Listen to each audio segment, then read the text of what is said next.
Losing faith in the West Agartala Women Police Station, the women of Madhya Bhubanban area of the capital approached the West District Superintendent of Police on Thursday. Losing faith in the West Agartala Women Police Station, the women of Madhya Bhubanban area of the capital approached the West District Superintendent of Police on Thursday. According to the details of the incident, some miscreants entered the house of a woman in the area on the night of July 10. The miscreants entered the house and beat off the family members, including the two women of the house. Two women were molested. Later, when the neighbors came out of the house hearing the screams of the two women, the miscreants fled. After this incident, the two affected women went to the Agartala West Women Police Station to file a case, but the police refused to accept the case. The women of the area approached the West District Superintendent of Police. West Women Police Station later took up the case on the orders of the District Superintendent of Police. But the police of West Women Police Station took the case lightly. As a result, the accused are roaming around the area with their chests inflated, and the police are campaigning in the area, so the police can't do anything about them. Finally, the women of the area approached the West District Superintendent of Police on Thursday and submitted a deputation to the District Superintendent of Police for taking necessary actions.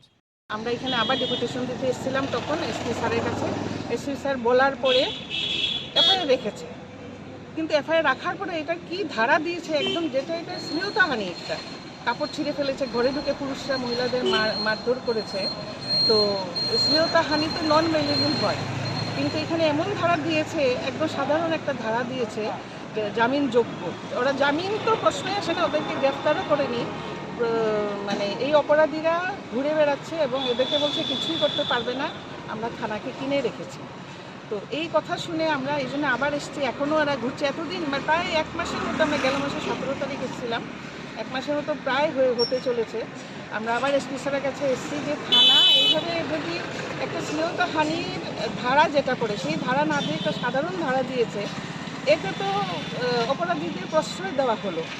তো থানার কাছে মানুষ যায় সুবিচারের আশায়, আর যাতে মামলাটা শক্তপোক্ত হয়, প্রকৃত অপরাধী প্রকৃত অপরাধ যেগুলো সেগুলো প্রকৃত ধারা যাতে দেয়, সেটার জন্যে থানা যদি এইভাবে নীরব ভূমিকা পালন করে, নিরপেক্ষ ভূমিকা পালন না করে, আমরা মহিলারা বা আমরা জনসাধারণ কার কাছে যাব?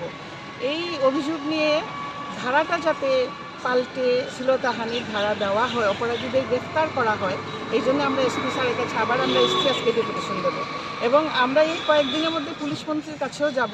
পুলিশ মন্ত্রীর কাছে বিষয়টা সারা ত্রিপুরা রাজ্যের থানার বিষয় নিয়ে আমরা একটা আলোচনা করব।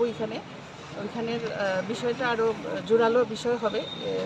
এই মামলাটা শুধু এখানে আমরা এই প্রতিবাদ আমরা চালিয়ে যাব, থামবো না যতক্ষণ অপরাধীরা ধরা না পড়ে। এই অপরাধীদের ধরা পড়লে সারা ত্রিপুরা রাজ্যের এই ধরনের যারা মহিলাদের উপর ন্যাক্কারজনক কাজ করে, অপরাধ করে, মারধর করে, এরা সবাই, এদেরকে যদি দৃষ্টান্তমূলক শাস্তি দেওয়া হয়, তাহলে অপরাধ জগতের যে অপরাধীরা অপরাধ করতে অনেক চিন্তা করবে।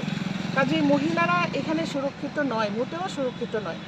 তো যাতে এদেরকে অ্যারেস্ট করা হয়, আমরা সেই অভিযোগ নিয়ে এখানে এসেছি। এই এলাকাবাসী তোমরা কিছু। আপনার পরিচয়টা? আমার পরিচয়, আমি পূর্বী তালুকদার, সমাজসেবী। ব্যুরো রিপোর্ট, চিনি খরাং।